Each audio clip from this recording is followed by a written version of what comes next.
and so we appreciate them. So, say hello to them when you come in, or at least smile when you walk by them. Either one's okay, but they do pay for the food, and when we have out-of-town speakers, they help with that. So they're really critical to this group.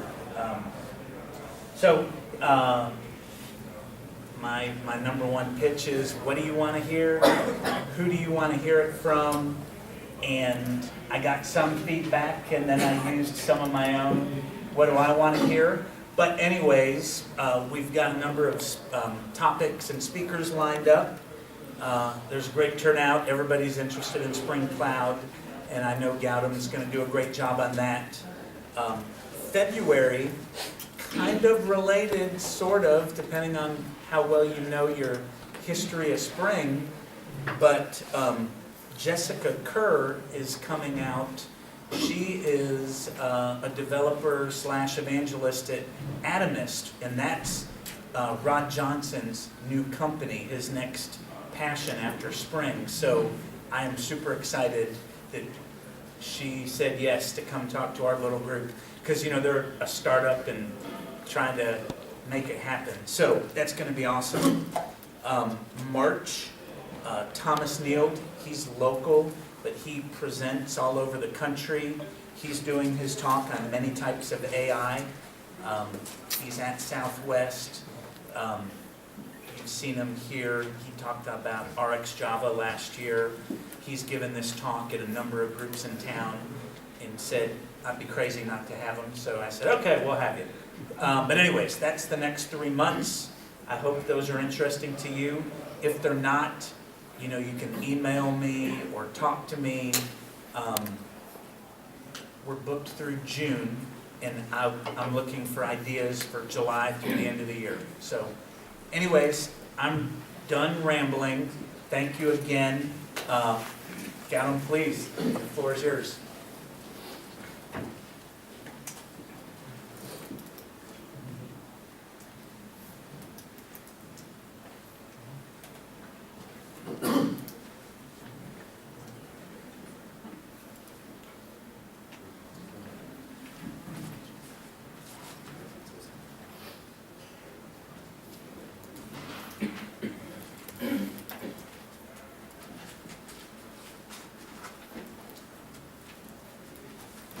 Okay.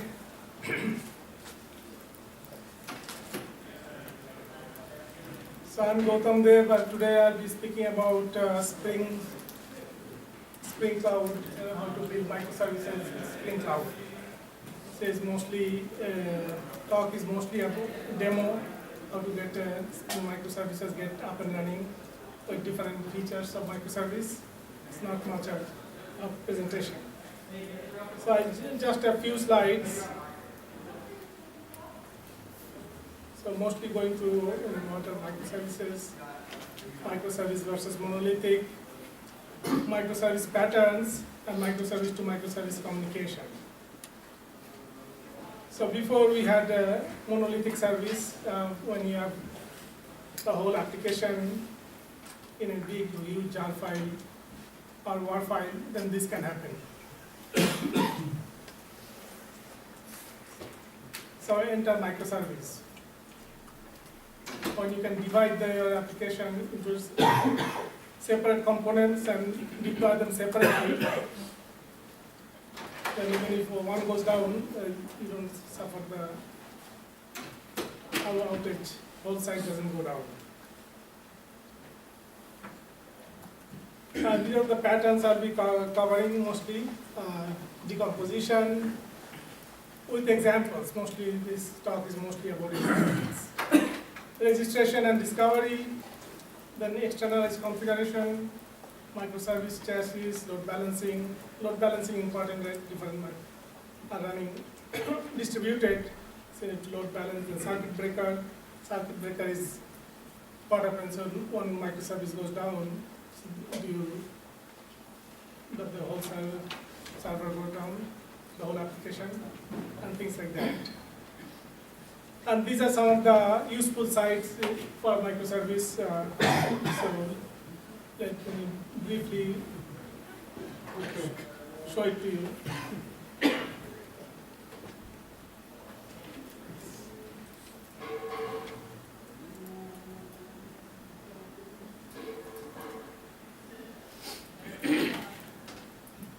is the Spring Guides.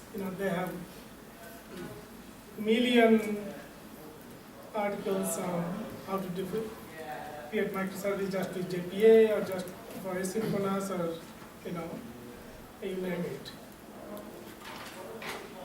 With Gemfire, with different database, SQL or no SQL. Then next you can also go to microservices.io, which mostly about architecture, talks about different architecture. Also you can go to start.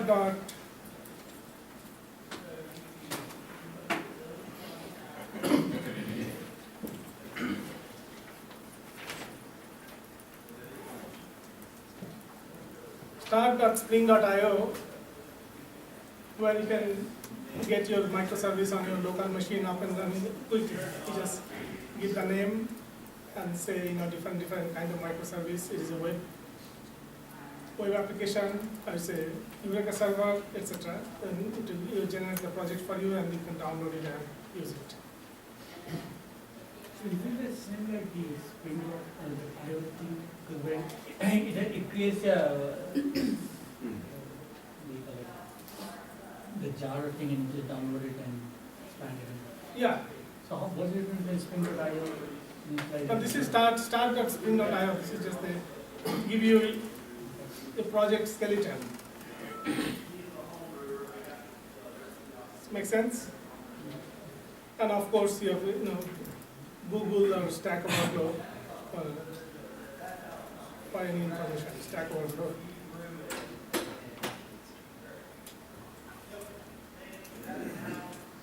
So that's for all the slides I have. So I'll switch over to the demo part. So I'm mostly demoing the Java applications with using Eclipse. Actually, this is a Spring STS, with the Spring tool suite. It's based on Eclipse and they have put their own plugins. That makes it very easy to develop microservice and develop and even run them their various features. So we'll start with a simple application, user application. So first I guess let me show you what it does. It gives you this. It gives you a web application. So it gives you users of so this time I'm showing users of a company. The CEO and CFO of some company. And you can see, everyone can see it, right? And I wish I had some little bit of time. Eric called me, emailed me, just 2 weeks ago, or 1 week ago. I thought I will give you some Angular, some good. But this is good enough for now. It is a good UI. It has some color and nice quality. So how did I develop this application? I can see the project here.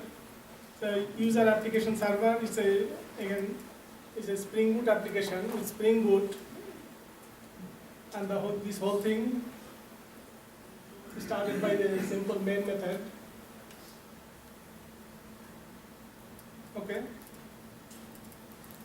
And when you see Spring Boot application, it knows, and it's a web application, right? Before you have to have Tomcat, and then you build your Word file and define your data source, define web application, then create your Spring Servlet, dispatcher servlet, configure it. So you have none of this here. You just have this line and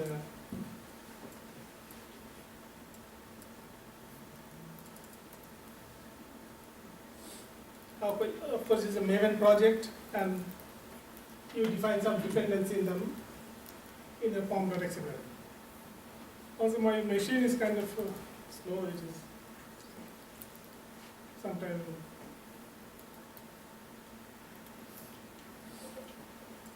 Okay.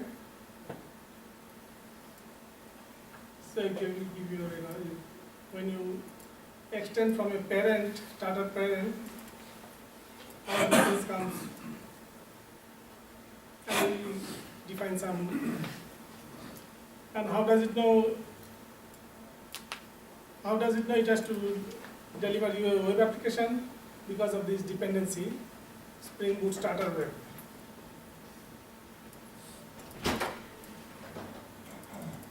So I build the project and Spring tool suite STS has, you don't have to start anything manually. If there's a boot dashboard, you can just start it here and it will start. It will be nice green and it's up and running. So it's a typical web application. You can see the list of users for this company, and you can create, update, delete, you know. So we cannot create it on the browser. For that, we can use Postman. So I have a simple, let's say, another user I can use, Jerry Jones, but it's kind of small here.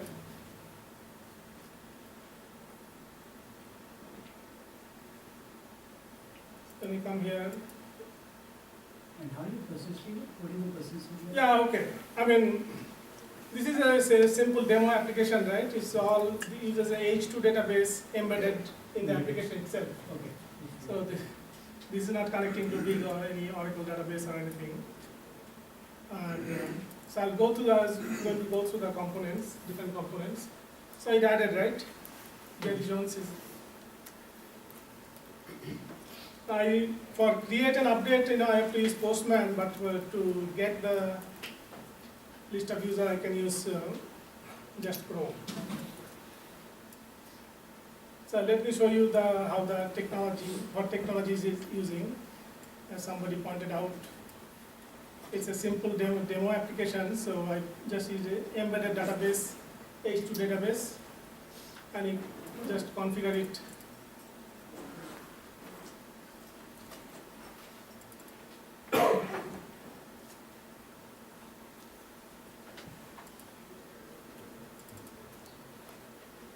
Yeah, somewhere there is a configuration.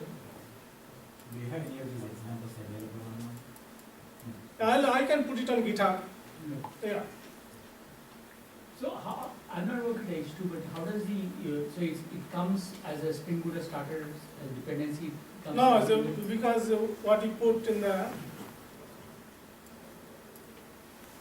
form.xml, I included the H2 as a dependency. as a dependency. So when it sees the dependency, Spring Boot will automatically start an embedded database. And not only do that, you can create a data.sql, and you can insert a couple of records, and that's what you see it here, right? How did you do that inside? Yeah, in the class path, you put a data.sql. When it starts up, it will not only create the tables and everything, and start the database, it will also create this. So it's like really, very light.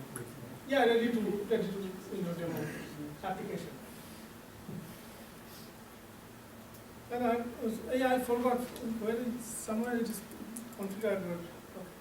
It doesn't matter. Yeah. No, it's actually by convention, because if you look above, you're including the JPA. And so the JPA jar says, hey, we need something that's fulfilling the contract as something to connect to the database and stuff. And so it's seeing that and hitting it. Yeah, I think you do not even need to configure it, because it's all default or default database name it is. But only caveat is if I shut down this application, all goes away. It starts fresh. When you start it, you again start 2 records. So let me give you a little bit of a technology stacks. User application server. So this is a Spring Boot application, and do not worry about this annotation for now, but this app itself creates a web application. There is no other thing you need. You don't need web.xml, you don't need any other dispatcher servlet. And the endpoints, all these users, RESTful web application, you can create your controller class. So this is simple for the get all the users. So this is the request mapping URL. So request mapping get and this simply calls a string find all of this. This is also using, by the way, Spring Data. With Spring Data again,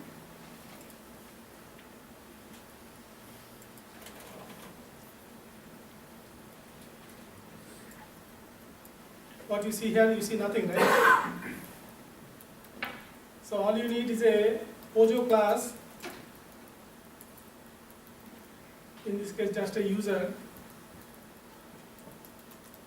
and I have kept very simple, just three column, and only thing you have to specify is the ID, and database column names are simply same as the field name. It automatically, if you have different, then you can put column name and etc.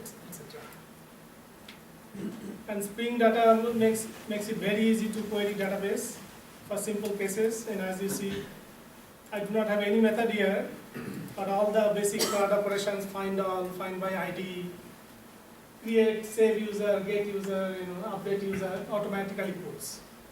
So what is the address Yes. repository? This is the annotation you have to put for Spring Data. For Spring Data. Hmm?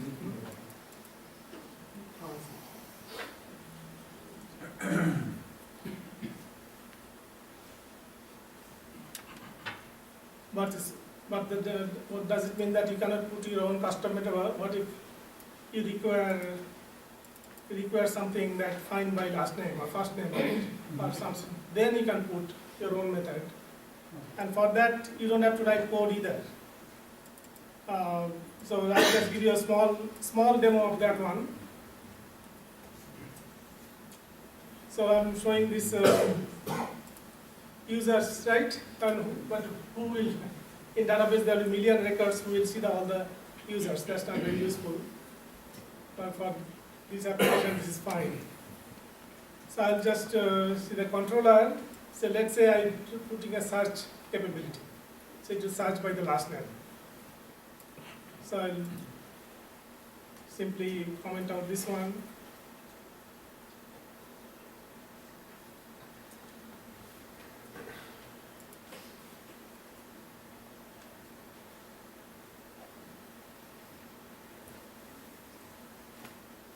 So this is the same user's URL, but only thing I have added is a request parameter, last name.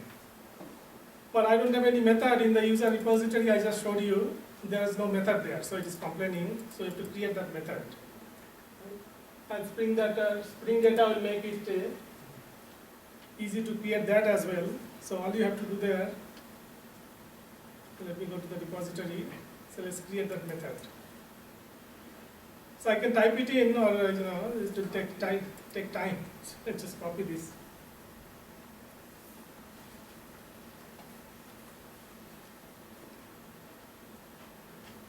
Okay, with this one line, you have your search functionality up and running. So let's start this now. You have to restart it. Give 1 minute to restart. So meanwhile, we can see what it means. You can see it parses the method name and creates appropriate SQL. It just what it means is the find users by last name. So it will, when you call this and give the last name, so it will give you, select This star. is done by Spring Data. This is being done by, because I didn't write a method to write it. Yeah, there is no method, right? It's an interface. So you just give the method declaration. It didn't even. So Spring Data has that ability. So if you say find users, you can even say find users by first name and last name. So it knows that it's you looking for the last name. So Right, yeah, it will parse the method name and create for simple stuff like this. You can just simply write this. Or you can say, Interface. sorry, Where's the interface keyword? interface? And you said this is an interface. Yeah, Okay, but there's no interface keyword. there is interface. Well, okay, so it's configuration. Okay, but I didn't see that one. Yeah. So restart. Yeah, I started, right? Now let's put last name. Again, let's copy this from here. You can simply, you can say last name equal to Smith.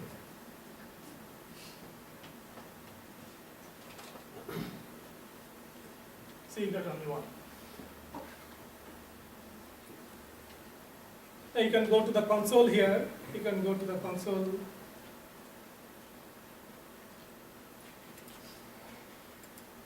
It's kind of messed up. Oh, let's not go there. But you can see, find users. It will say select star from users,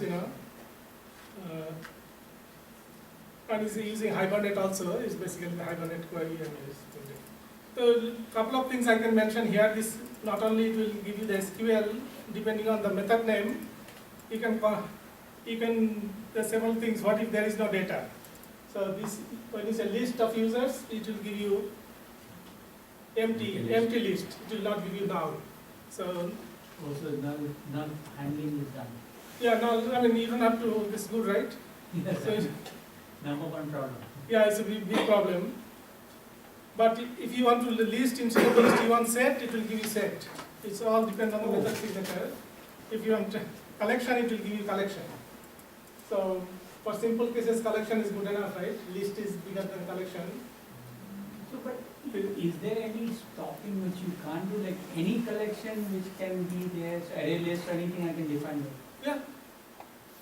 And it automatically will do the mapping and create the internally the methods and. Yeah. I mean, what you cannot do, you cannot put something like my class. Yeah, Then my it class, of does- course, yeah, I mean, but standard. Anything standard- that, standard if you have your Java, own class that implements iterable, you can put that here. anything is iterable. Yeah. So in here, I bet you're searching by the last name, right? But what if Yeah. I want to, instead of type Smith, if I just type SMI, right? I want that to be. Yeah, then So what you where's can do the- is find users by last name. You can name it as find users containing last name. So it automatically issues Oh. like. So it's based on just those naming convention. Yeah, Okay. so it has all those. But then if a very complex query, what will you do? Then you can even put your SQL, SQL annotation. SQL annotation is there. so you are telling what to do. Yeah, then you can put your complex SQL. Otherwise, by default, it doesn't automatically. Yeah.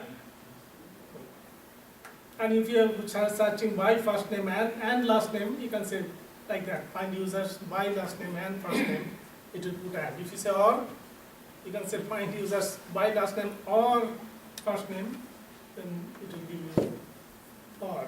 So it has all these facilities. That's a rich library. Yeah. Then what about find, what about other endpoints? So what if you have to One see, question, but one question, so I'm not very good in Spring, but how does the plumbing is done? It's done by Spring Boot, right? Or was it already part of Spring? for Spring already had some plumbing things, makes it easy. Okay. But you still have to configure some little bit here So and there. were these things already there But in Spring Boot basically? is even much easier. So again, we got the list of users. How about the users by ID? So I have users, the RESTful application. So let me see the.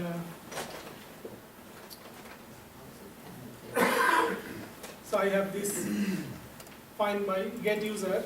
So given the user ID, again find by ID. If you see user repository, I don't have it, right? So that is built in. When you extend this JPA repository, they are find by ID. So you can notice one thing. Oh.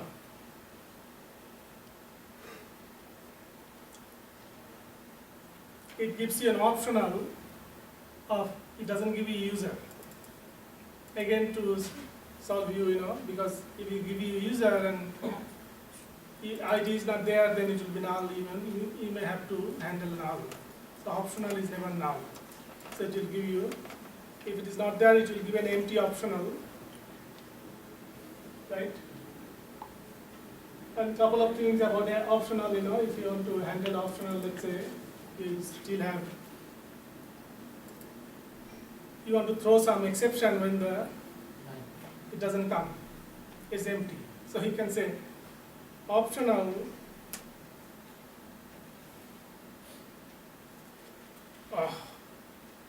I shouldn't have to write code here.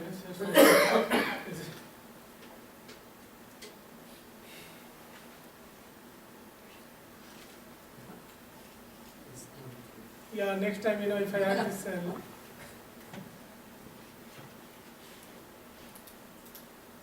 you can say or else throw. Say optional is empty maybe. So you know where you are handling null, not equal to null, all those things are gone. And what you can do here, exception.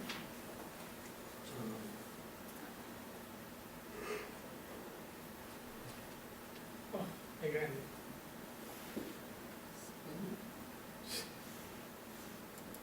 Okay, I mean it's fine.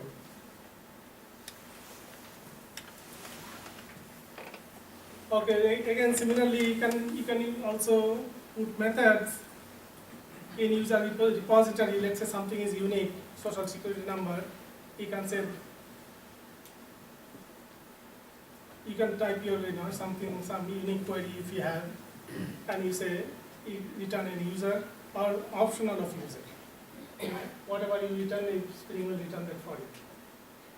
So one thing about optional is like, you could have also returned a collection or list or something. Optional we're doing because you think there might be a null scenario you want to handle. Is that the reason why you have the interface optional? Yeah, if you just want to return user,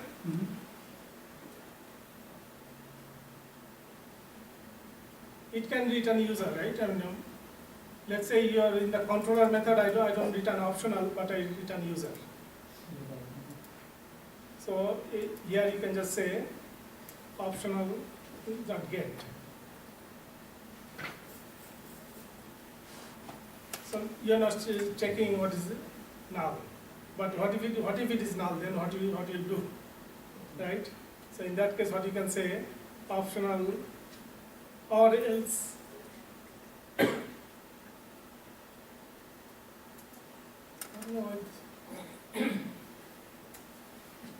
You can say optional or else get, it makes life a little easier. So all this functionality is of Spring and Spring Boot. No, optional is Java. Optional is just Java. What you are demoing, everything is from Spring and Spring Boot. What about microservices? Yeah, I will get in there. We're getting there. And then we also have save user, we have already showed, right? And again, my repository will not have any save method, it inherited from that. Similarly, update, I'm not going to show it update, but that also works. And delete also works, okay? So this is just a Spring Boot application, and what will make it a microservice? So I guess some guy getting impatient. So one of the microservice features that you have to registration and discovery. So one microservice shall be deployed somewhere, so other people can discover and call the microservice. So to do that, Spring has and this is actually Netflix and Spring Cloud, And they have something called Eureka server. So let me first start it and then I'll show. Eureka server, where the microservice, your microservice can register itself. Another microservice can look it up and call. So let's give it a few minutes. Is everybody following? So how, like for example, we are using PCF for GCP. So how is Eureka different from, like when you have yeah, this is for demo purpose, this is like free and easy. Yeah, demo purpose, but the concept, I'm just to explain the concept. You can run the same thing on PCF, the pivotal cloud foundry or something. Mhm. So they have their own Eureka. You add on the service. You don't Okay. deploy your own Eureka server. Okay. So what is the Eureka server? Now see, now that I have started the Eureka server, one thing we can do, we can go there. And Eureka server is running in the 8781 here.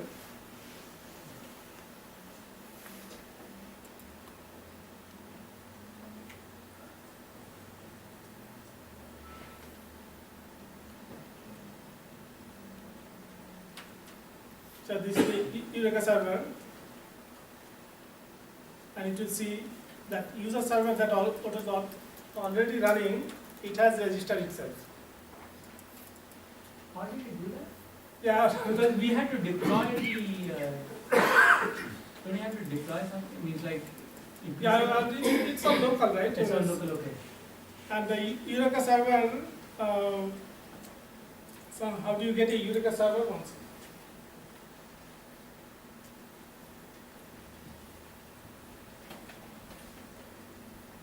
So like usually you had an artifact and you have to deploy that. So in this, because local is just solve what is the Yeah, it's a endpoint. local, and to get a sample Eureka server, okay, first, what does it show here? Mhm. It will show what server is connected to it and give you the number also. So number one. The one connected, and it will also give you home machine and IP address. The other you IP and port, right? It was running on 8080. To get a Eureka server running, to get started again, you can go to start.spring.io and get here, and you can say here Eureka server. Okay? See that Eureka server, and they generate the project, and you can. But when this thing, if it is running in a cloud somewhere like PCF, they have their own Eureka, and you just attach. And even STS has that. See that Eureka has a built-in Eureka service here. You can install that, but it will go. What's the SPS?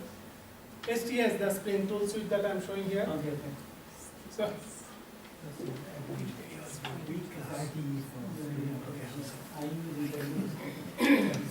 So, but it's not so much fun if you don't see the code. So I'm starting my own Eureka server. So how did I connect to it? So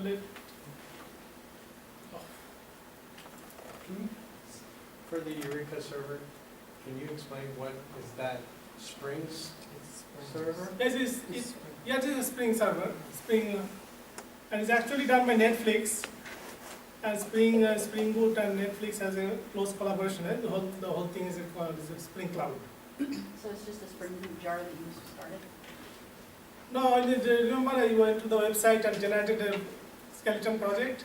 Maybe And you should then- go and show the advanced properties on the Spring Boot IO Should be there in the form. The initial You go to answer. the form. Yeah, it's in this Well, slide. I was wondering, like, Eureka, is it a EE servlet engine? Is it a whole complete engine, or is it just run Spring It is apps? again it is a web server with this Eureka server. Can you see it here? Okay. The application. Again, it is a Spring Boot application. And what you do is say enable Eureka server. Okay, set a Tomcat is using Eureka. Yeah. You have to have the annotation for it. Yeah, that's what will give you if you go to the Figure it. start.spring.io and But the good question is, does it use as JBoss or does it have anything inside, like, or is that an application server? this is a simple application server. Okay, this is a simple application. Microservice the Spring Cloud is Okay. instead of those Spring like standard Spring and Blue and Web Service. I think most of the developers here are already very familiar with. Eureka server? I mean, the topic is microservice, which is. Yeah, this is microservice. This Eureka server makes it microservice, right? So if you see the form.xml, the form file, you have to include these dependencies, Spring Cloud starter config. So with that, the notation will come, enable Eureka server, and there is no other code. It's not automatically And what about the what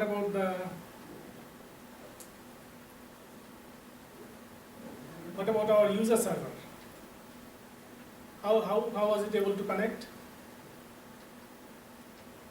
Because the user application server, we already had that enable discovery client. Okay, all right. Okay. That's the reason why And you kept that on. if you have noticed, it was giving error before because Eureka server was not available.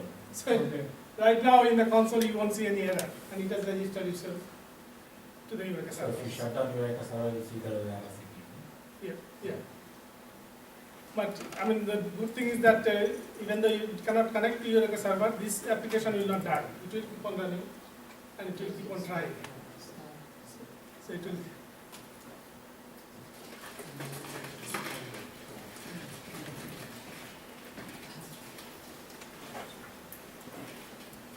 And to enable this discovery client also, if you, for that also you need some certain dependency, and that,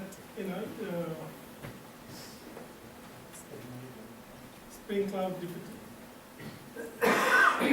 the Spring Cloud Charter, Netflix Eureka client. The other thing was the Eureka server, and this is the Eureka client with this dependency. So now, how would I use this fact here, right? And what I showed you before, I just directly calling.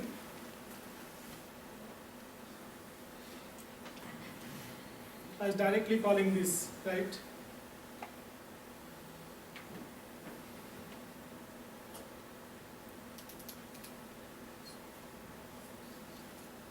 Are we receiving configuration regarding the registration?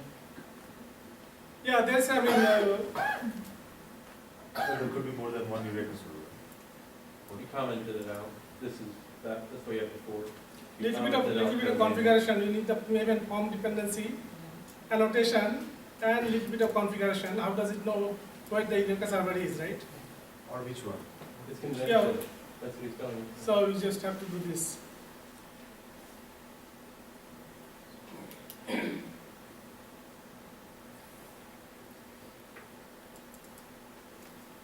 You just have to do this. So it's running on, you have to say like some configuration, 8781 port number and Eureka.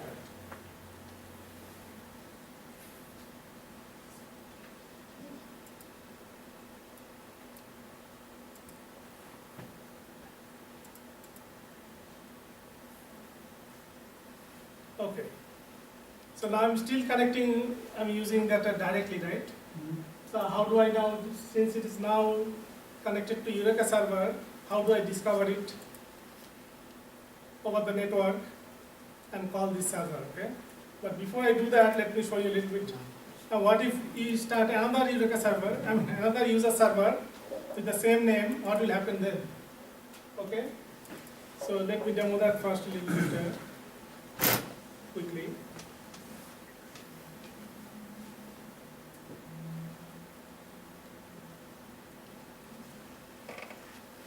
So I have user server, that was user server 1, and I've created another thing called user server 2, which is just exact copy of the user server 1, but it will connect to the same Eureka server. Okay? Do you have the replicated project? No, it's just for a demo, right? Just for the demo. Now, of course, in Spring Cloud, you don't create two different projects for the same and deploy push. You just say, How did you start the second server? You just put into the Spring starter. it's just an exact copy of user server 1, and it's already there in the dashboard. I just started from here. But how did you start it, like, the next server? Do you start it? Launching. But how are you launching another one? Because the properties are all the same, right? So, Yeah, so every is the same as long as you have different port. but the port are different, right? Yeah. Port is okay. So you went to bootstrap server.properties and made another port, like Yeah, 8000. Exactly same thing, but it's Different. now it's running on 8090. So two servers. Now if you come to Eureka server, will you see two of them? See, now it's two. Okay, And the same, it doesn't say two different applications, it's the same application. It goes by the application name, there is both project has the same thing, a Spring application name, will use a server, so it will use that, and it will say 2. And it will also give the, one is 8080, one is 8090, okay? And same thing, I mean, if you go to the 8090,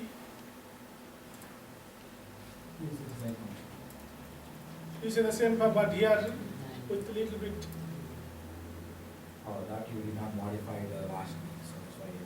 all correct, of- so here I put, Okay.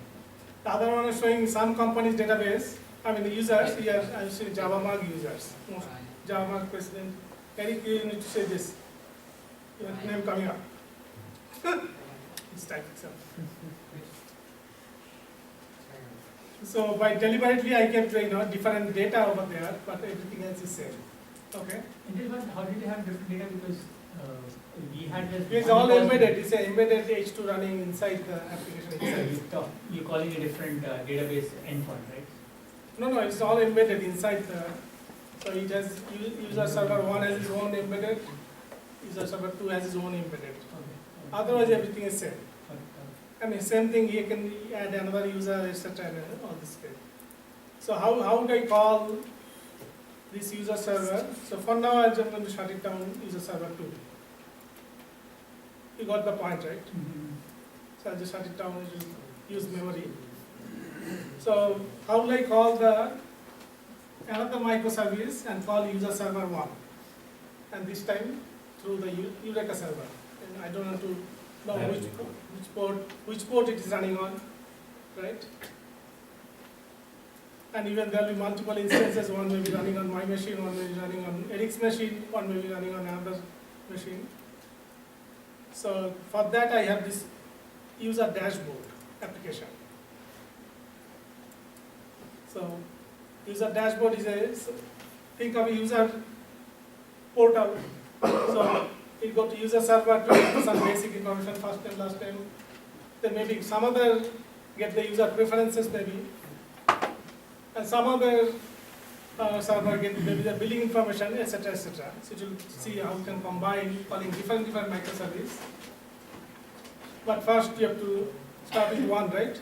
You have to start somewhere. So let's start it now. So this is all inbuilt, like, it all comes as part of Eureka and all that. This is good. No, the user dashboard, Yeah, user dashboard is part of STS. STS, okay. It's not, you will not find this in Eclipse, but it makes it easier to Okay. run this kind of demo. And then people use it in production as well. And production, I mean, in companies, industry. So it failed, user dashboard failed, okay? So that is important to know why it failed. So it's,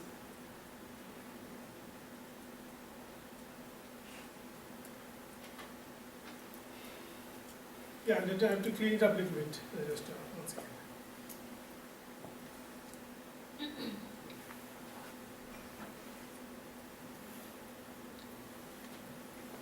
So maybe also at the same time I can give you the user dashboard. It is exactly kind of same.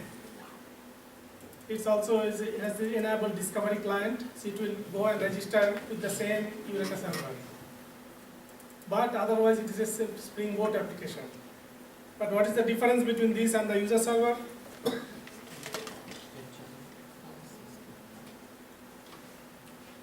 This does not have the embedded database. To get the information, it will call the other microservice. So how does it do that? First, so this calls,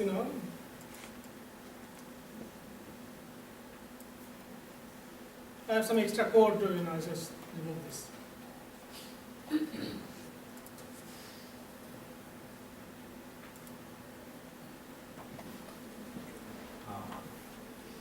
Common application like this. Let me maybe briefly, okay, well, let's start it and then we'll see.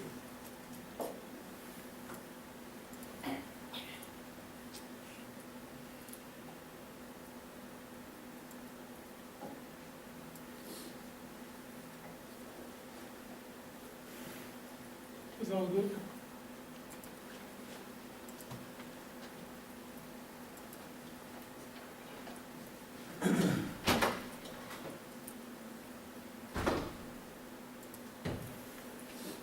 So now let's start it.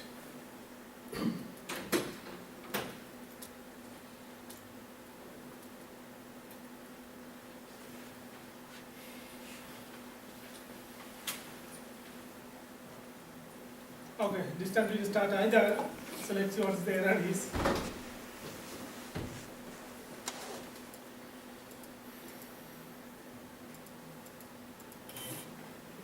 So you could not resolve this as a service ID. So and where am I using that service ID? It's inside here, service ID. See that? That is one of the configuration. So how does it know it called user service? You have to configure it somewhere. You don't have to hard code it here. And as a microservice, the configuration has to be external. And so before I do that, just let's start with something called config server. So first let the config server start. Then we'll see if it is able to connect.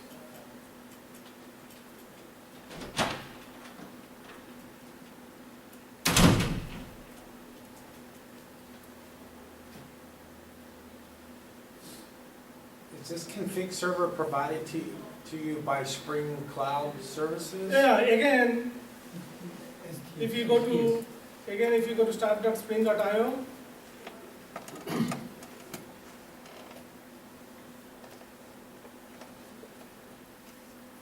and you say here config server, it will give you a config server to start with.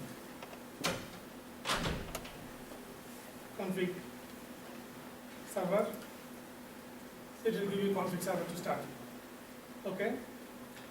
And one of the microservice, and okay, now then the config server started, let's see if the user dashboard will start. The external server.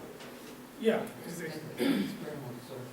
Now while this starting config server, one of the features of microservice is that the configuration should be loaded from external sources, and then external sources should be version controlled. And in this case, where do we think I have the configuration? It's not in this machine. It's not even in Dallas. It's in thousand miles away. It's in California. But what is the concept? It has to be stored externally? Like, what Yeah, is one the- second. Yeah, I'll go to that. It's in the configuration is started in California. It's in GitHub. Okay. Okay. So here that user server. See that? It's actually going and reading this up from here.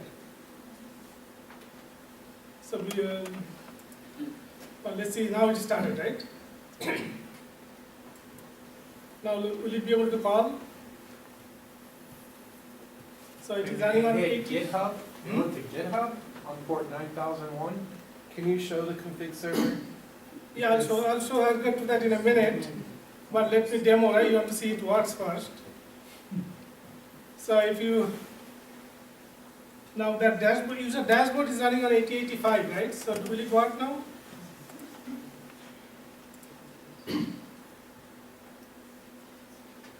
And I put the dashboard in there, in the URL. So let's see if it comes up. Right, I can just, there is no mapping. /users, you have /users at the end. What? You have dashboard /users. User singular? No, You map that out. I think it should just be dashboard, not dashboard /users. Get rid of the word users on the URL. no, I have users there. It's some mistakes. It's calling users. Find users.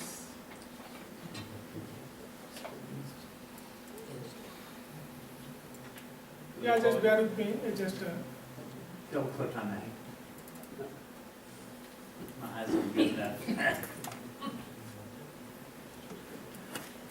find users. And, do you see anything? I think maybe the macro one there.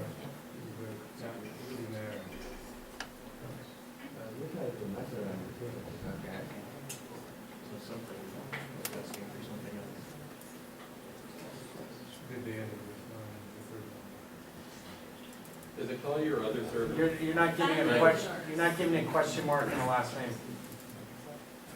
Oh. Yeah, because that is going to Yeah, primary easier. server. Fine. So modify the primary Then server. I to did the last modify name. it back, and I need to modify it back. Yeah, I If forgot. you point to the Or server put- two, or this put- gonna work. Or put question mark last name, put Smith, and you'll be good to go. No, it doesn't pass it on, so you need to really, I need to uncomment this. Or start the server two, which doesn't do. Yeah, I forgot to uncomment for demo, right?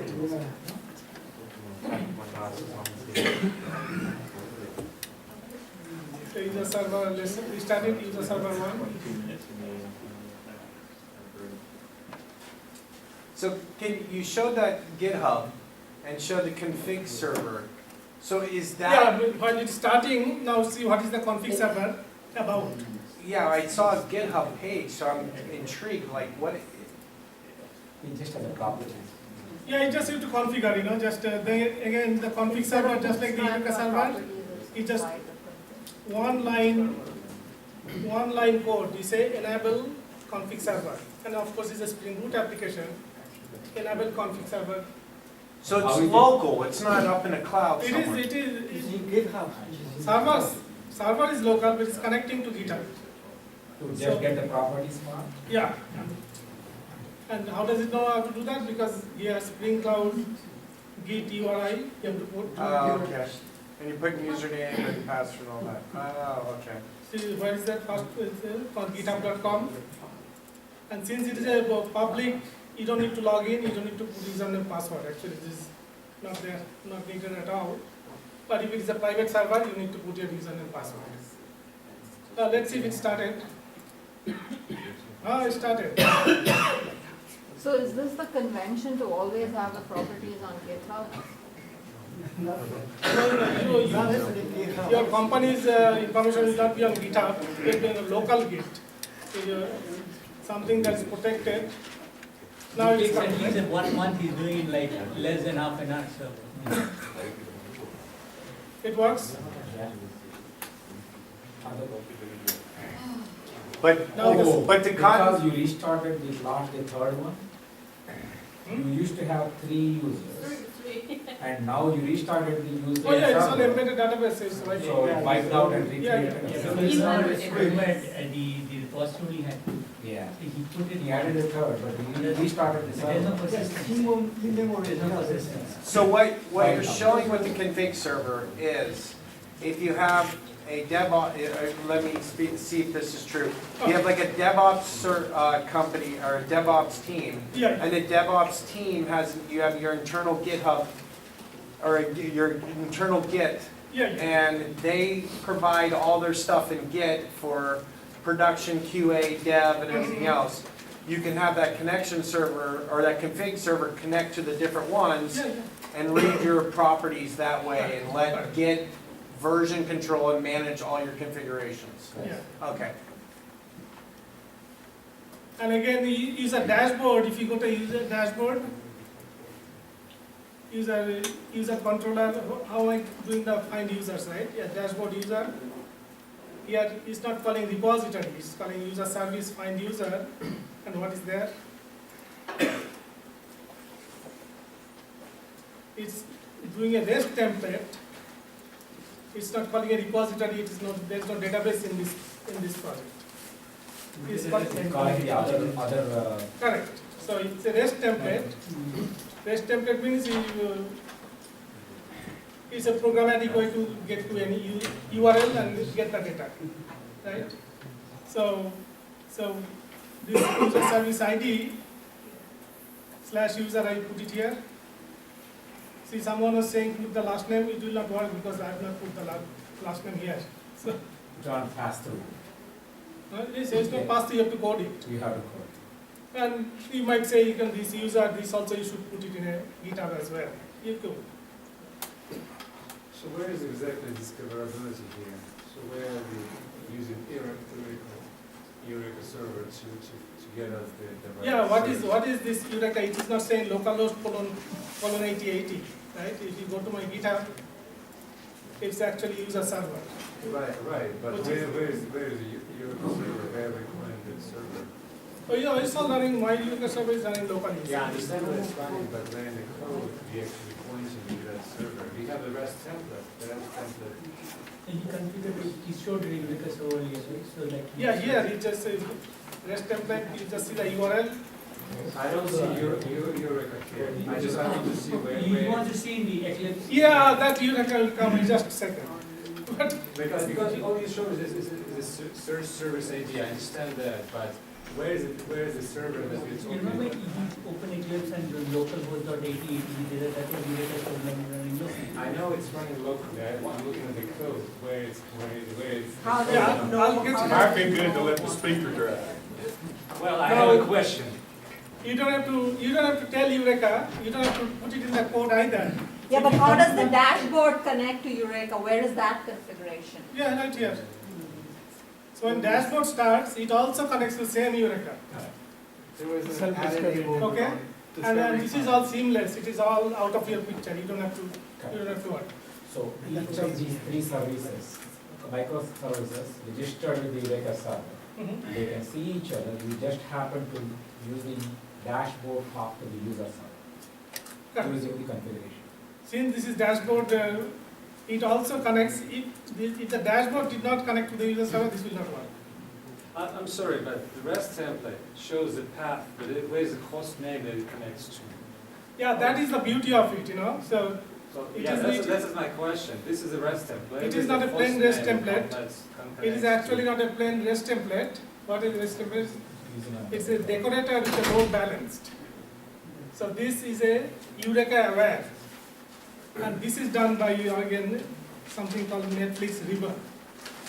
Okay? In a production environment, you normally have like a service discovery microservice that would connect all the microservice pieces to an actual routable name. That's what you're asking. Yeah, with Yeah. this load balanced, okay, before I actually, let's show the load balance now, right? Is it really load balancing? What if now I start Eureka server, user server 2?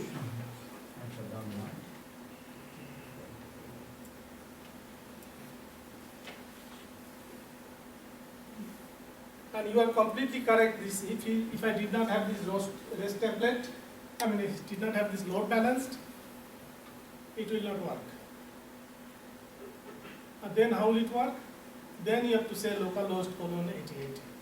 Can I ask a different question then? The property file, can you go show me the properties in the resource directory? Is there something that tells the load balance what's to use localhost versus use some other URI? What is feeding the URI and the different ports? What is feeding to the load balancer? Yeah, because if it is this is because of the load balance template. Load balanced. Okay, before it goes there, let me demo this first. This is now one user dashboard. And trying to connect to two different, right? Like I kind of had a picture here.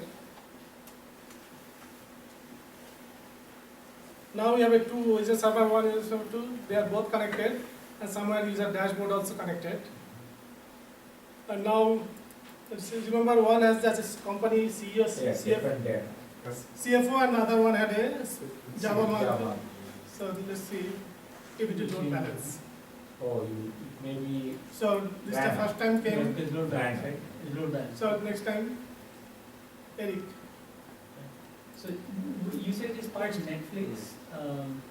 Next time, it is load balancing, right? 1 second, I just finish this sentence. You keep on doing this, it will load balance, But don't show this to a manager, They're supposed to see same data every time. That's very good for the demo, right?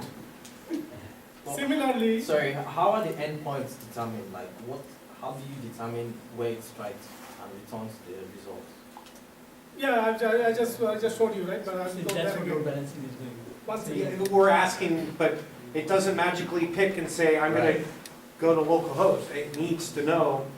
So when you configure this, I think server one and server default two, that's what the is, question is. the ribbon is Yeah, property that- file. I'll show you, I'll show you. So you normally have a. You don't need to know configuration, but you know, all you need to look at is the Eureka server. You see, user dashboard is connected as well as user server is connected. See? So this is the administration screen, right? Yeah, this is the Administration. Eureka server. No, Eureka server. screen. There's a. As well as both are connected, Doing. and you can call by the name. In the classes. So similarly, if you see user server -1, once you see the Eric, next time you'll see the John Smith, because it's a load balancer. Makes sense. So what Makes was- sense? Yeah, yeah. But what is the technology you were saying, this, the Spring template? Yeah, this load balancing is again is Netflix is. enabled what they call discovery client and But you said It's river, called you said Netflix. Netflix ribbon. This is So also. where is the configuration for that? Yeah, I'll show you. One second. So this is very interesting, right? That it goes load balancing. But this is client-side load balancing. So this is load balancing going on from the user dashboard. Alternatively, it will call one or the other. So let's say user server 1 is getting. User server 1 is very busy, but this client-side load balancing it will always show equal traffic to both of them. So in contrast, there is also server-side load balancing, which is you can look up. I'm not going to go through here. Okay. Does the dashboard right there know about both of them, or does it query Eureka every time? Oh, it query every time. Okay. And Eureka just figuring this out because it's registered, right? Yeah. Okay, I mean, so there's no real configuration, it so- just knows I'm getting people talking to me, and you talk to this person, right? Correct. Okay, probably, yeah. Again, it will not work if I bring down Eureka server, because they are both, but Or the config server. or the config server. Config server, it will not even start. Okay, so they're starting off, they're saying, I'm looking for a Eureka server, they find it and they say, hey, Eureka server, Yeah. this is me, Yeah. here's how you can reach me. And then you're hitting the Eureka server, and the Eureka server says, oh, I have these two candidates, because they registered with me, okay? So it's all auto discovery and registered. It's all kind of seamless. Okay. You don't writing any code So there. the Eureka client Does it deregister itself if you take it offline from Eureka? Is that the answer? That's gonna be the hot question.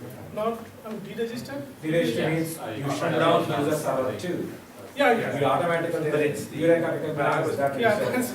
that's my next demo. Now let's say I shut down user server 2. Then what will happen now? There should be only one on the dashboard. Yeah, dashboard you can see right now. Only one now. The services, do they need, when they start up, do you have to give them, point them to the Eureka server, or do they? Oh yeah, that was the point. Okay, let me show that quickly. That you have to have this line in the configuration. Yeah, they have to register with the servers so they can be found by other services looking for them. Okay. So in the bootstrap.properties file, you have this.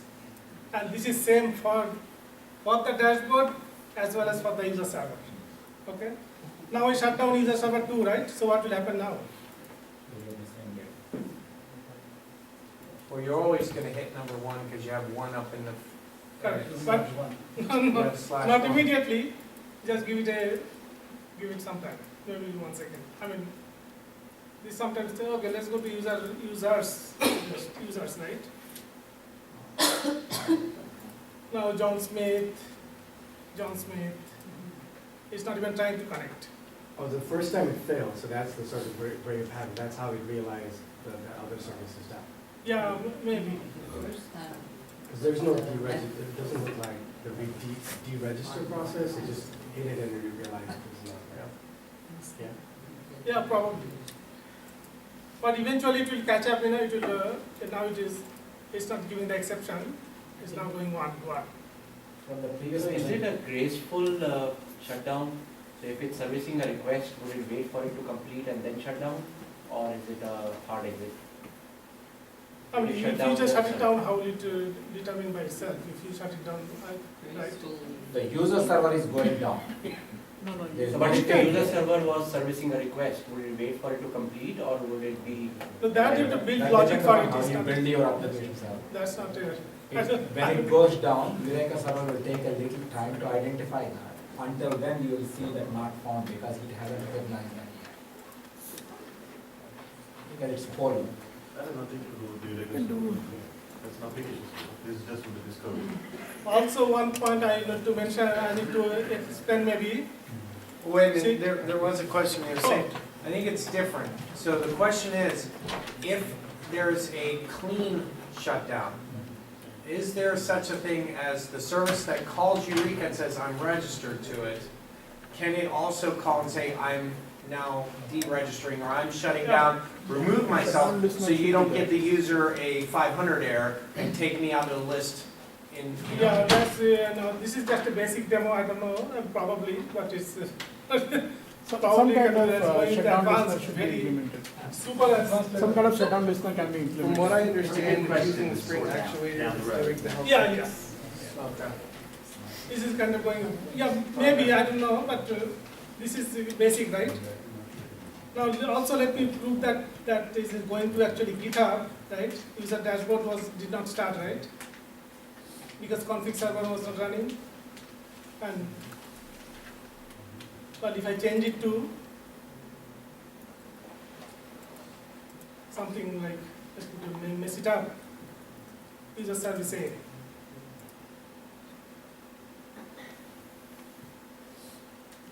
Now to try restarting user dashboard.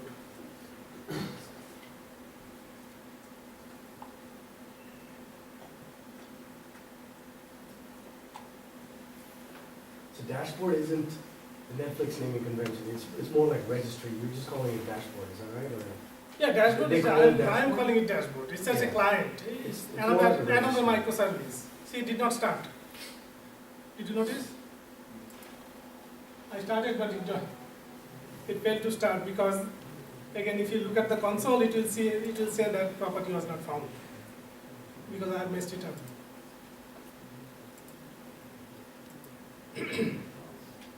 So I switch it back.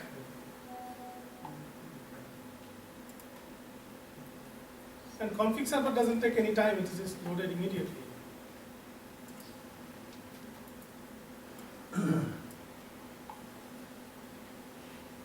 Now I'll start it.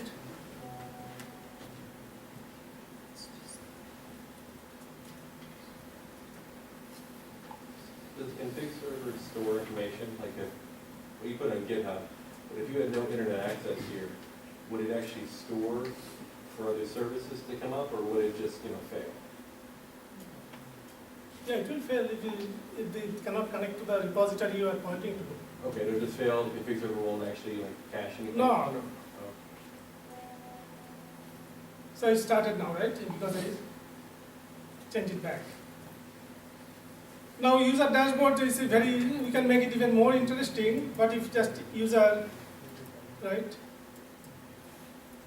It's not just good to, it will be, oh, it's 1890, so let it close it off. So I'm still see John Smith. See, I have something is coming extra now here, preferences. So user dashboard will get, first it get the user's basic information, then it has to get some other information also, right? So that is, here in this case is preferences, it is null. So for that I have another microservice up and running, a preference server. So that will serve with the preferences. So let's start that. Can I get some water?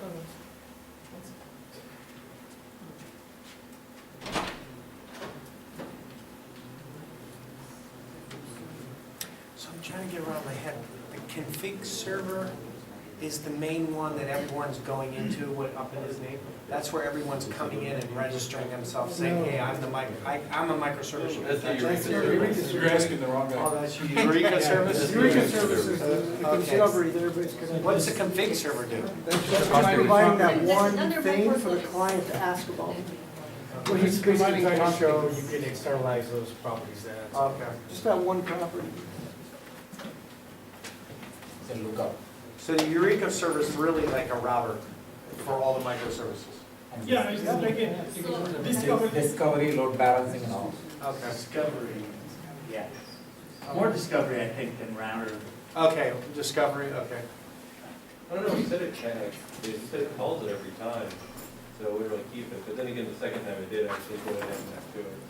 Does it, can I ask, I'm sorry, does it, I'm sorry that I don't want to, but it's very interesting.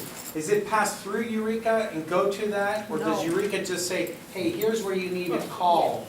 This is where you need to call. So it gets back the URL to reach that service. Yeah, definitely, you want to. Okay. Because, I mean, So I, the idea of this is, I have 100 of these microservices, I'm making a whole lot of changes. And I just changed the properties file to say, hey, I'm doing blue-green deployment, don't point here anymore, I just deployed this new one.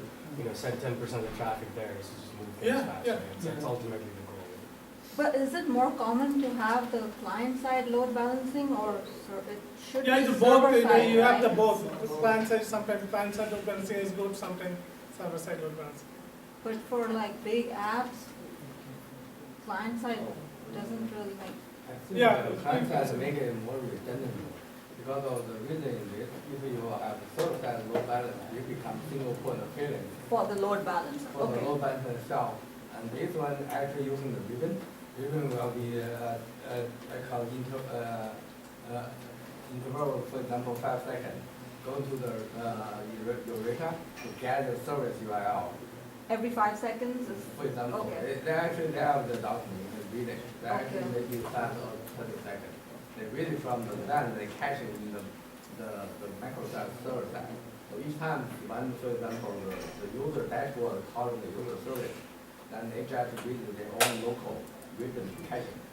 And so that reason they can periodically failure, but then fail, they can get results from their caching. So that time they only keep the rootback.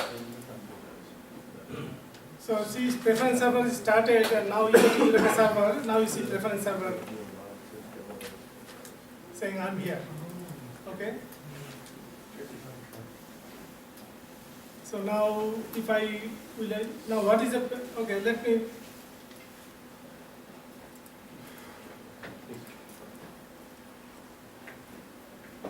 we're still getting now, okay?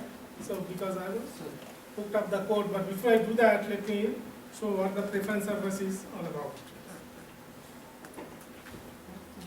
So again, preference server, again, is it, again a Spring Boot application, and it is a discovery client also, and this time it is using a MongoDB. So microservices, not only they will be physically separated, they can use different technologies, right?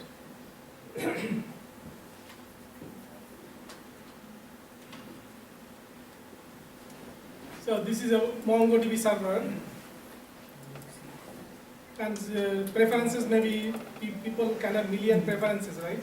So in this case, maybe key value store like MongoDB makes more sense. So, and then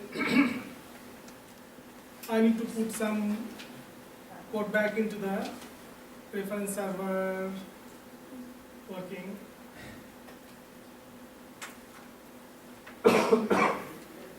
So if I go to the user server, right? REST templates. Remember, I comment this out. So I need the preference service URL also, and let me see if I am calling it.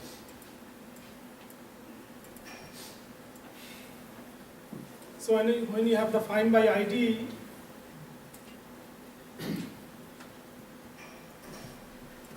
so I need to set the preference here, and find preference by preference ID, what does it do?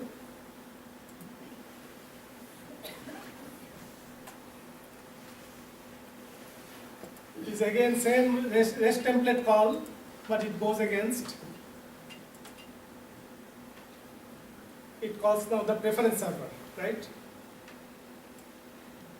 So let's see if this will work.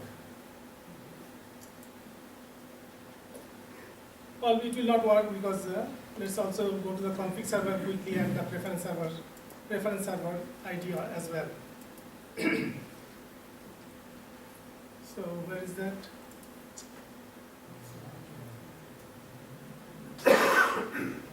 So I'll put that back. Now when you're changing the configuration here, you don't need to restart the config server, it automatically loads. But whatever server is reading that, that server you have to restart. So now let's start the user dashboard.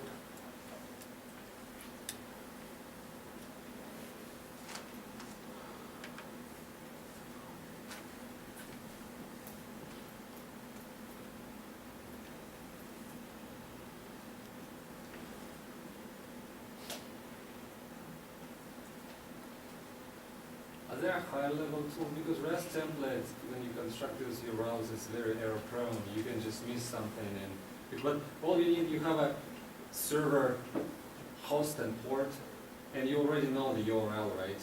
And you just probably have this service ID as an index, right? Yes. Can you use something like better than REST template to actually retrieve this from Eureka server, from any discoverability server for that matter? And pretty much just give it a URL that you want to. I don't know. Okay. I don't know. But here you are not showing any host and port, right? You're just giving the name of the server. And the host and port is substituted, right, from Eureka server, so it gets injected into this, right? Yeah. So now let's see if it works. Now see, instead of null, I'm getting now empty array. So that's a good sign, at least. Something. Now is this how to connect to MongoDB?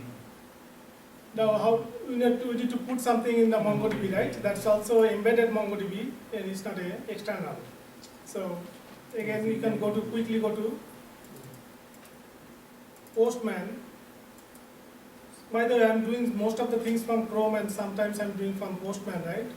You can do everything from Chrome also using Swagger. You can put Swagger and then it will give you a nice form on the here as a UI. You can do it from there as well. But that I'm not showing today, left as an exercise. So for the see 8090 here, and I put maybe users as a language is a preference, is humongous, right? The MongoDB is big, so I'm putting a huge name called lang and value is en. So let me send, it is done. And let's see if it goes there. It's a preferences scheme, right?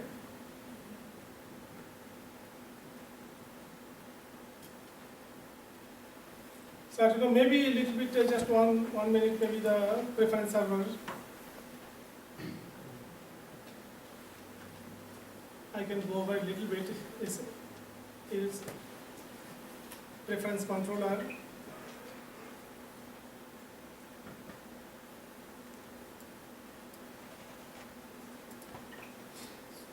Preference application server, preference controller. And again, the important thing is the preference repository. Again, just it is also using Spring data, but instead it's not connected to relational database. It's a Mongo repository, Mongo database. And again, all the basic methods to save and stuff. We don't have the save preference, right? It's automatically calling save.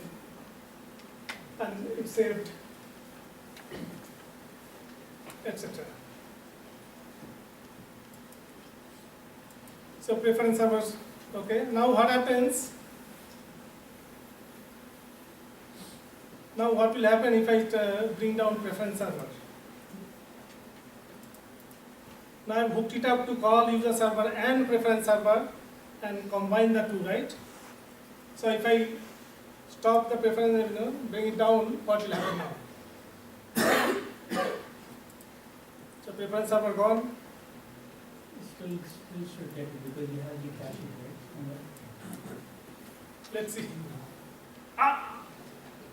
Sometime it will. Gives error, say preference server.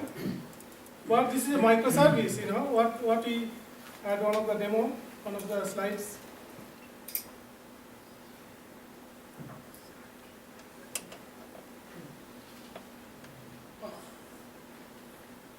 It has to be like this, right? If one of them goes down, the whole server, whole site should not gather. It is more behaving like this, right?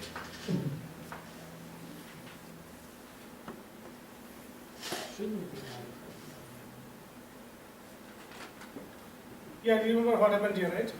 My machine is not acting up. It should be more like this, right? If one is down, you should still be able to see. So for that to work, you have to use the circuit breaker pattern. So circuit breaker, what it does? So let me show the circuit breaker kind of quickly. So preferences. So again, you have to do put a simple annotation called histories command.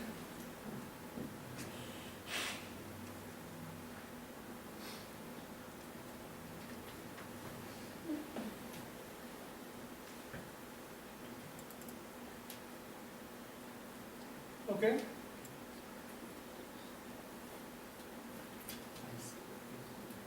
Fallback method is the empty preference. And what is empty preference? It is an empty list.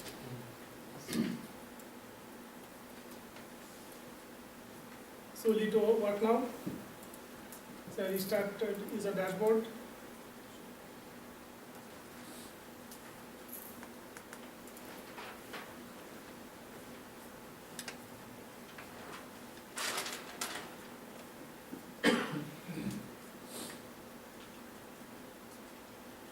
Well, this is not really a circuit breaker, it's just exception handling. You're just putting in, hey, if this breaks. No, he hasn't configured. He configures the restricts, he can do everything.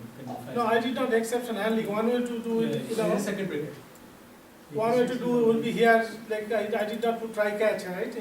One way to do is to put try catch, and if exception comes, then add empty. Did not do that.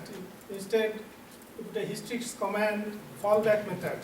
See, if this method throws exception, it will automatically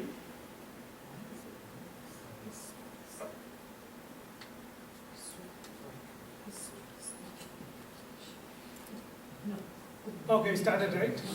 Yeah. Let's see if it will work now. It will work. Here we have it. Oh, it doesn't.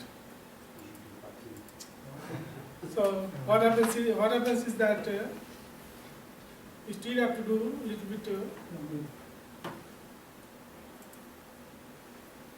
in the preference, or not the preference. Dashboard, you have to go and enable circuit breaker. Like you have enabled discovery client, you have to also enable circuit breaker. Sorry, I have a question, please. The annotation which says Spring Cloud application, I noticed you commented out. What's the difference between that and the Spring Boot application annotation? Yeah, Spring Cloud application will have all these things combined. But for the demo, it's better to show them. So you can get rid of all three and just have Spring Cloud. And have all kinds of things. So type it in now. 1 second. Is it the right application? Do you want this in the user server or in the user dashboard? Yeah. Oh, I know you said. so good point.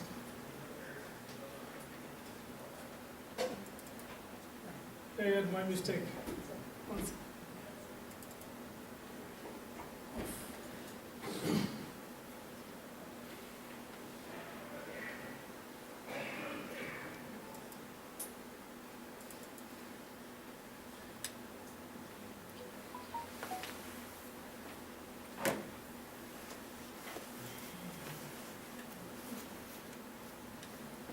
Or maybe you have too many files open.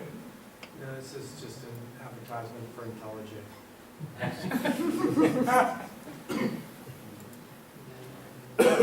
No bullying. Clips.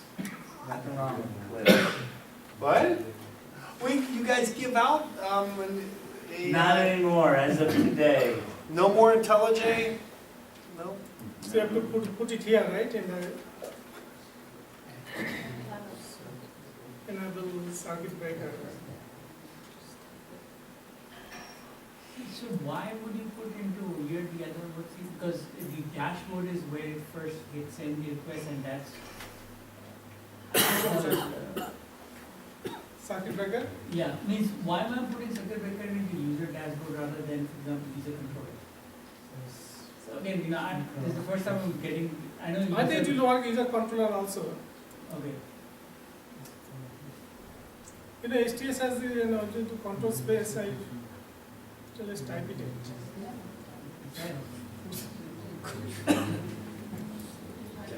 It's about casing grades. You want to put it in a microservice and Okay. use other microservices, so they don't fall over. One microservice breaks down, Just microservice restart it. breaks third microservice. So you want to put in a microservice that develops other microservices.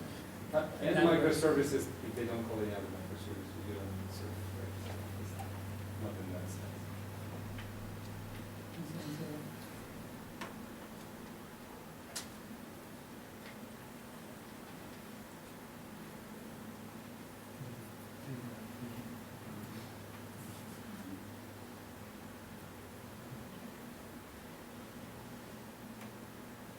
This is a comment, I think this kind of shows like some of the problems with the magic of Spring. Like, Spring's amazing, but you forget one annotation, everything kind of crumbles. You're like, oh, where's the magic, you know? Why can't it magically fix it, right? Okay, start it. Yeah, I mean, but this is kind of the thing they said about, Java configurations. If Java configurations fail compilation, it worked, it compiled, it just errored, you know? Why the XML was always my favorite thing. I like 2 days stuff on that too, it's okay.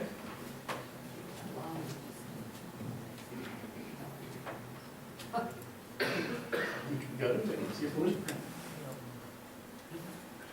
The only good thing with STS is that it actually has that little business where you can look and see everything's like. Yeah. So now it is not working because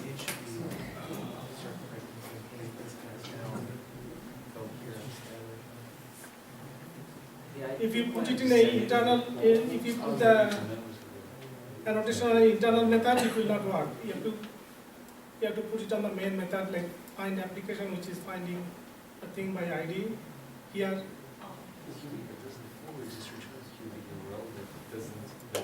Services down.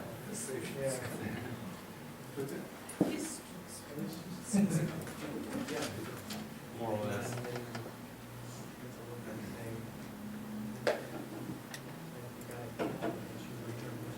I have a question. That returns an employee, and then the callback method just says return the collection. Is that actually correct?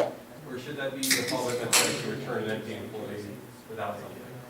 Because it looks like the callback method you set it up to would just return a collection, so you'd have a different kind of return. no, I have it on the preference server. If the preference server is down, then it will, if the user information is not there, what will you do? And there's nothing to do. On the preference, so let's see if it comes up. Yeah, my machine is slow, I don't know. STS is also kind of slow. Maybe even retry. Retry, you may fly your system to retry.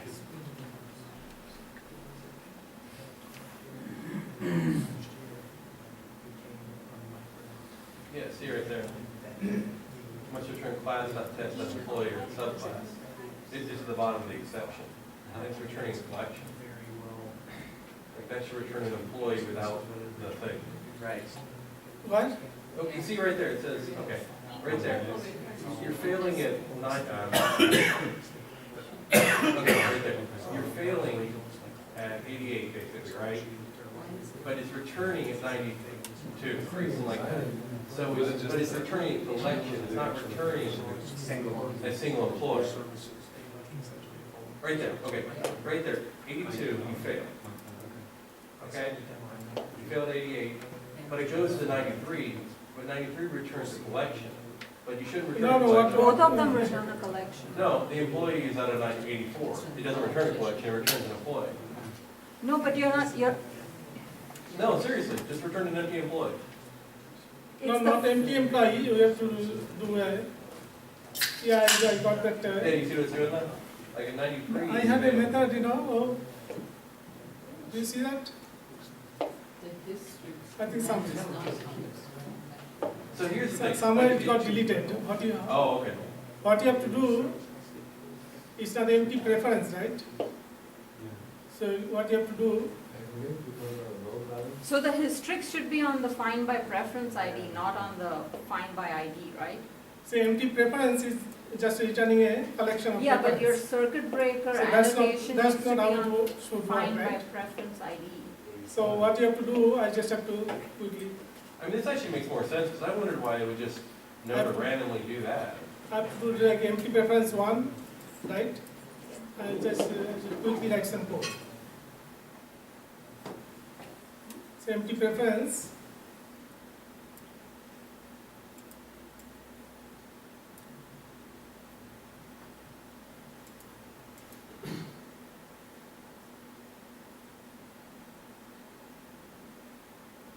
So and this should return whatever this is returning. So let's just copy this code here.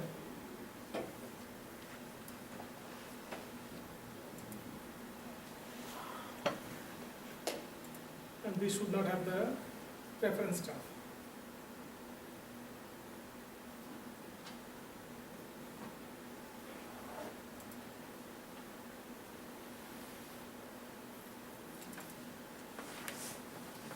Yeah, I got something that messed up now.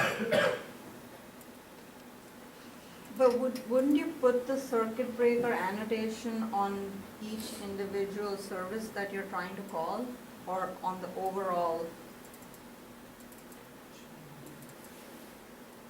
Actually, it does not work if you put it in internal method. It only works on the main method, right? Oh. Now, this empty preference, this will return an employee without the preference, right? Without the preference. And actually, to be cool, we should do this, right?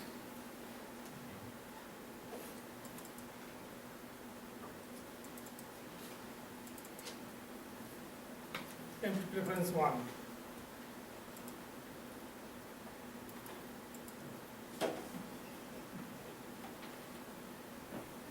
This better work this time.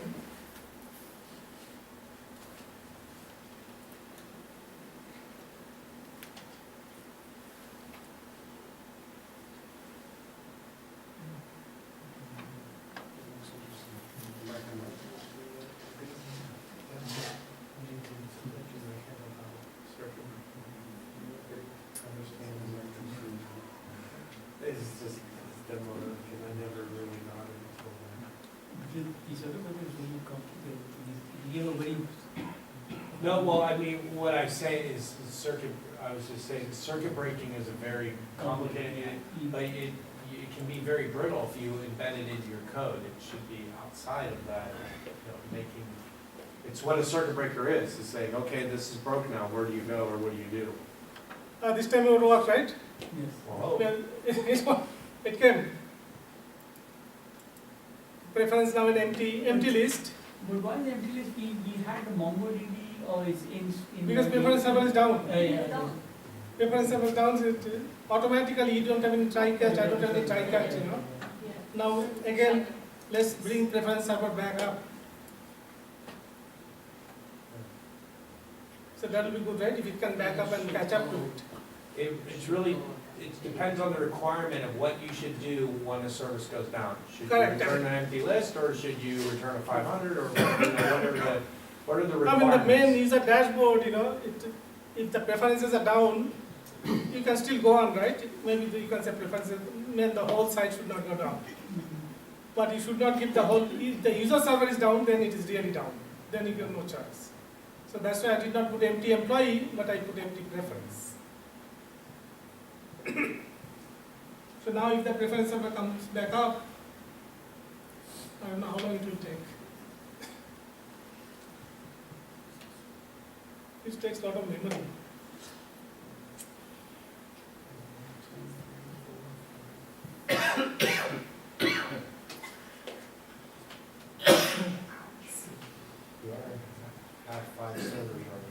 Yeah.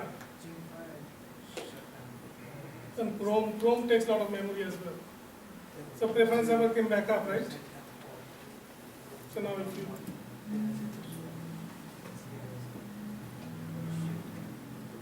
still empty preference, right? Empty. So now the preference server started, the preferences are gone, right? But they're in memory. Yeah, it's in memory embedded. So let's try to put it again.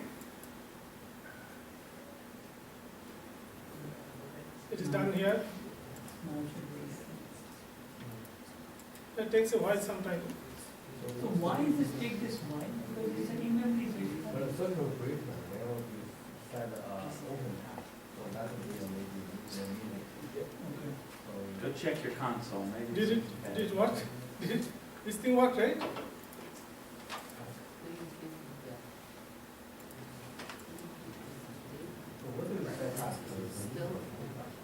Yeah, something got something got wrong somewhere.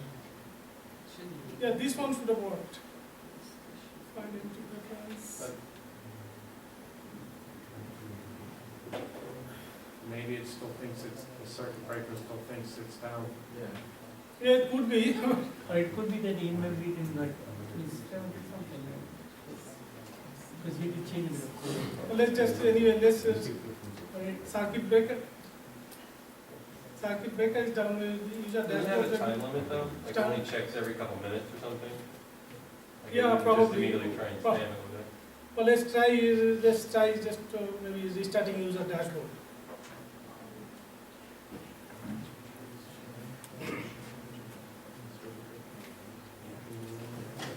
Out of time, right? How much time? No, almost time. Long time back.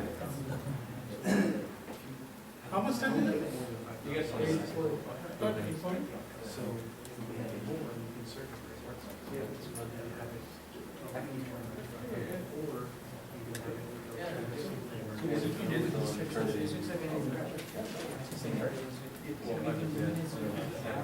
What we have done is, we try 5 times, 5 seconds, 5 seconds, 5 minutes, 15 seconds, you can configure all those things. And then you can go back, keep what we said for the simplicity. It's not a.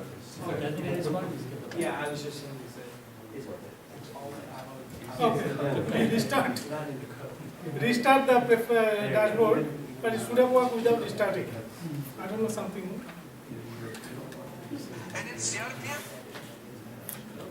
Okay, any questions so far?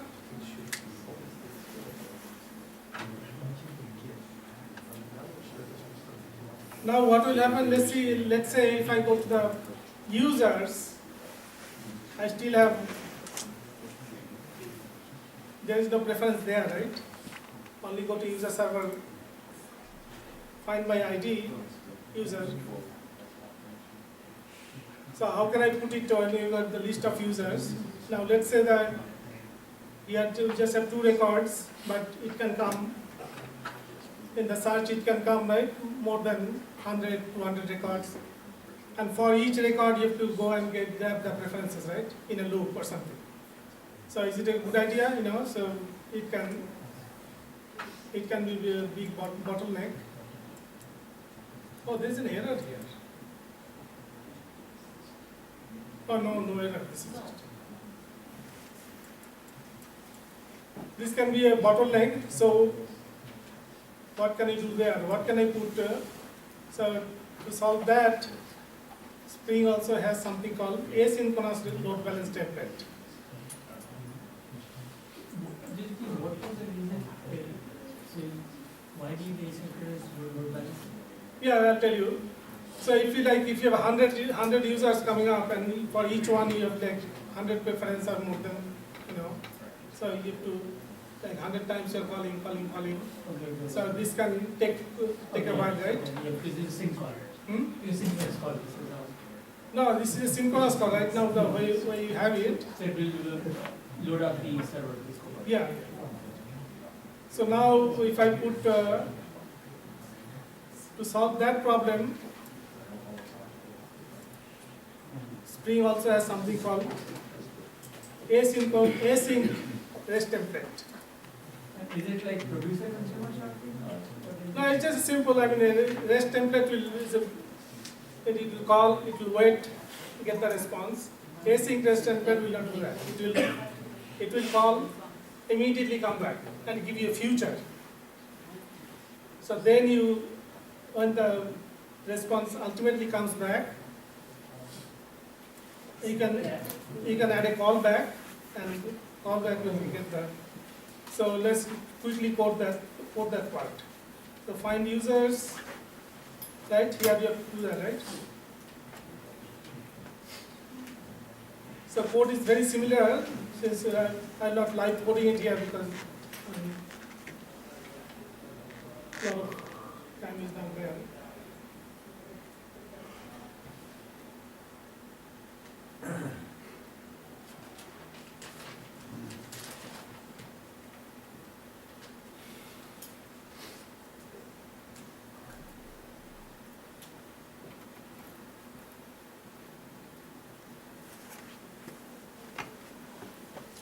So I'll just put this code quickly.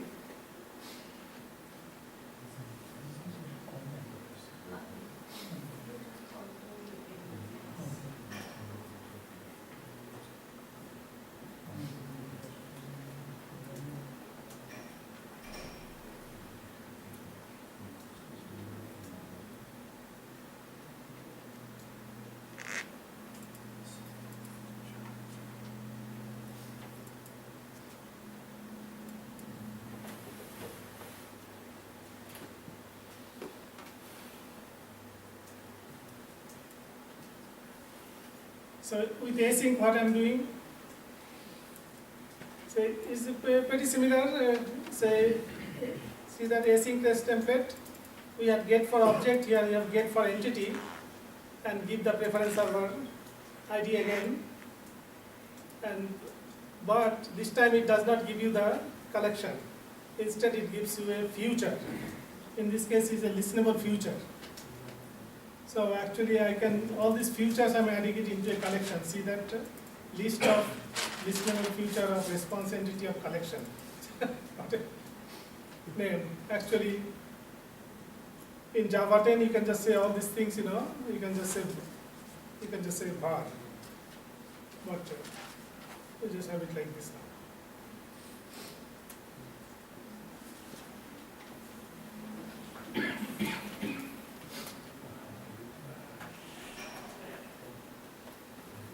Now what it does, this just submits and immediately comes, it doesn't wait, and gives you the future.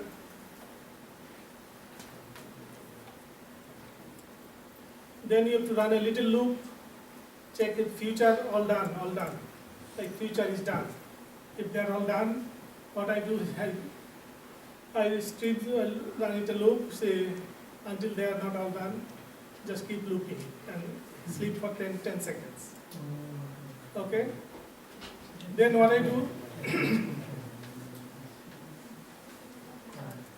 Line 135 is still 135? Some error? Good metric. Yes.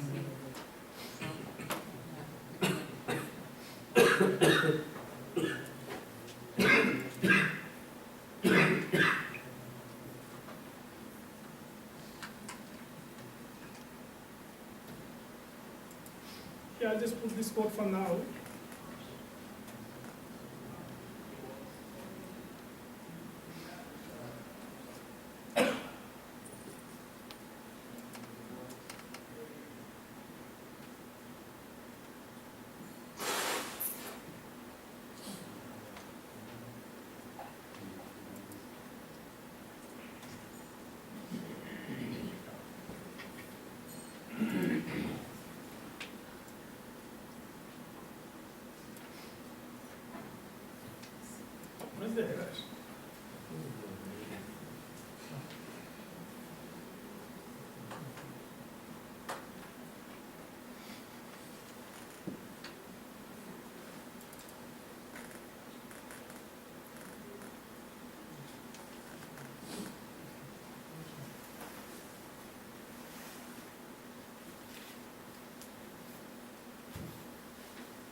Gentlemen, you're getting close to wrapping up, we're running out of time. Okay, 5 minutes? Sure.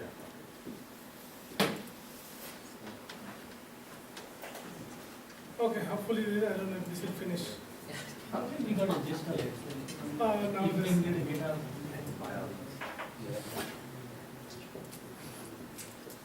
Yeah, so features, this feature. Yeah. The concept is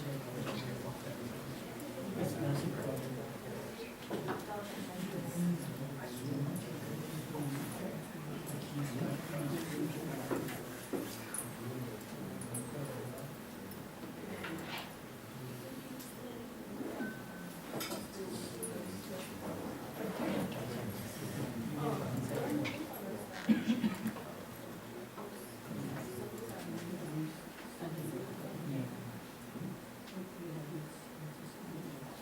okay, all good? Yeah. If you can like share the GitHub. that would Yeah, I'll be- share. Yeah, let me run this there quick. And now one thing you have to do, you have to create a, Yeah. Good one. I was thinking of running. No, it's actually really good one. Because I was thinking, how do I do that? Because of the traffic. Yeah. That's a good one. Kind of good. I didn't have time to do that. okay, moral of the story is that I'm making a async call, and then I'm getting all the futures, and then looping, because it's submitting all the preference requests at once. And trying to, I guess there's no time to explain it, let's say, let's start it at once.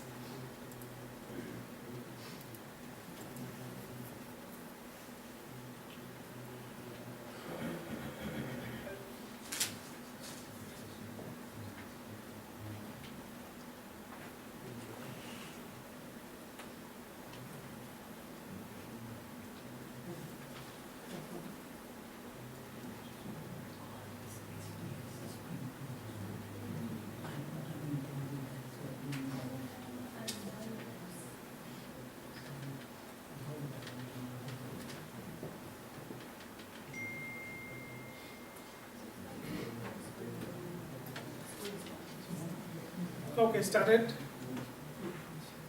Now user 1 should come up as expected.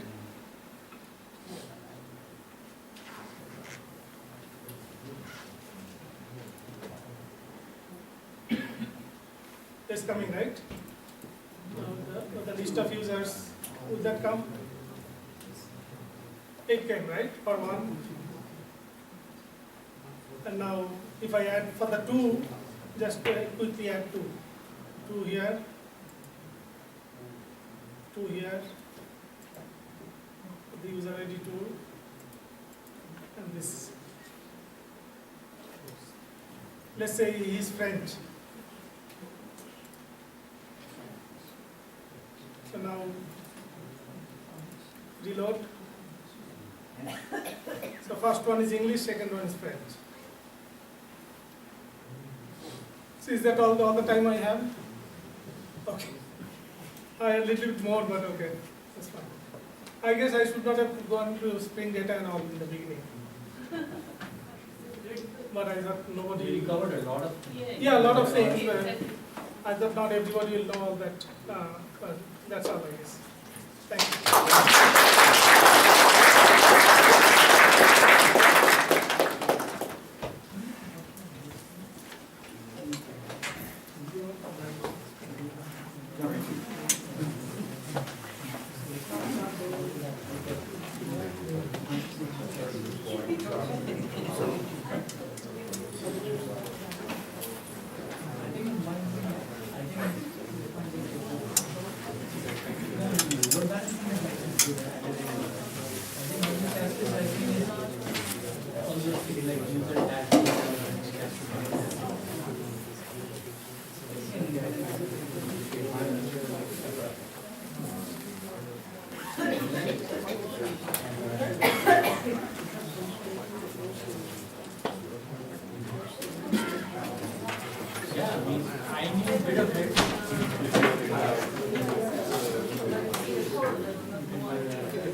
So we're gonna do, let me grab those real quick.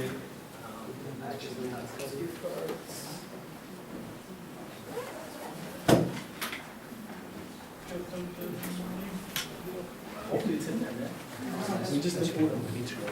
You registered. So this is for the $50 gift cards for Amazon.